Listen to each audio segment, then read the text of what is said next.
how we're structuring this day, so you've got an idea where we're going. So we're just kind of set out a bit of the kaupapa today. As I mentioned earlier, I know some of you this is the first workshop or who you've been to, others this is the third or fourth. So for the third or fourths, apologise for repetition, but for the first, we're probably not giving you enough. So, we have had a couple of workshops preceding this, just around introducing the kaupapa more fully, introducing the Papakainga guide more fully. Just in December, we went through that guide and introduced a lot of other thinking around kind of design and build options and so on. We're going to continue in that vein a wee bit. First thing this morning, just to keep the thinking going, and it's by no means an exhaustive set of people you can talk to, but kick in again just to keep thinking about the kind of design and building aspects on Papakainga.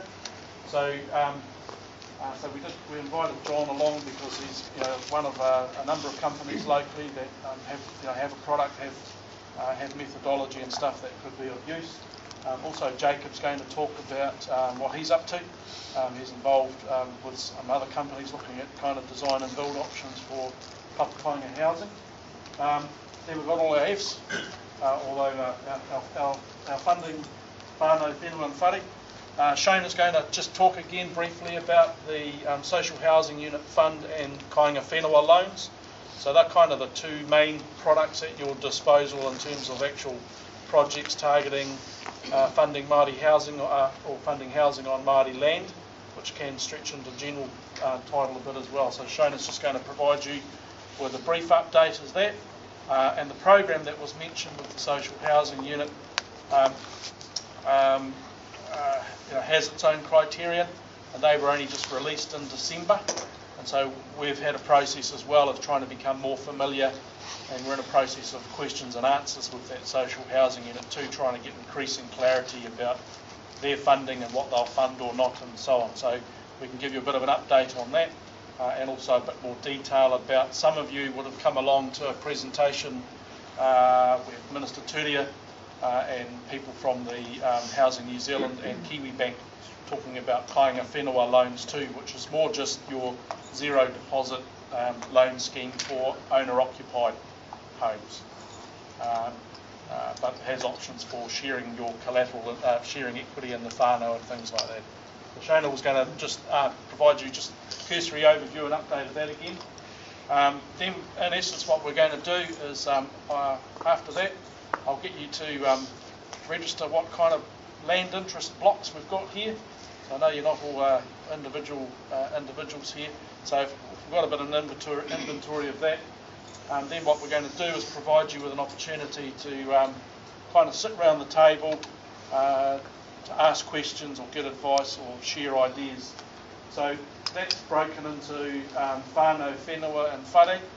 So the whānau stuff is really about if you've got interest, questions around how you work through these projects as a whānau, but also in terms of, so we've got George there and Paula from Māori Land Court, also in terms of what that means in terms of how you structure your trusts or entities with your Māori land or your whānau and so on.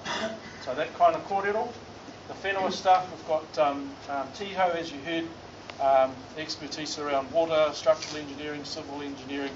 I can say first-hand Tiho out our Ngā Aho Hui a Tau, where we, Ngā Aho our Māori Design Society, we go somewhere every year for our Hui a Tau, and we always spend a day on the local mana whenua, their issues, aspirations, needs. Tiho's always magic at going, hey, whether it's a sewerage issue or a water issue or another issue, very, very good at looking and providing some total advice. And we've also got Craig there from the Hastings District Council, understands all the planning provisions, what you can and can't do. You would have heard in earlier sessions, those of you who've been, Papakainga under the district plan is called as a district-wide controlled activity. So that means you can do it anywhere in the district on Māori land, or there's going to be some other provisions that introduce some conditions around use of general land as well. And a controlled activity in that consent is guaranteed if you meet a certain set of controls, and they're quite minimal. They're really about impact minimisation and due consideration in terms of water and things like that. So and space and so on. So so Craig's your man who kind of understands that space as good as anybody in the Hastings District Council. So that's around the whenua stuff. The whare stuff, we've got Jacob, as you heard, at least 3 generations of architects there. Spent a lot of time thinking about design from a kaupapa Māori perspective, how we live comfortably, how we design our spaces and places and interact and work with them, and alongside Titch, who obviously brings all that landscaping and plants, all of that thinking to the table as well. And I can again vouch for the calibre of their mahi, which stands out on the national landscape, not just locally. So what we'll do there is we're just going to set up these kind of 3 workstations. We're going to be using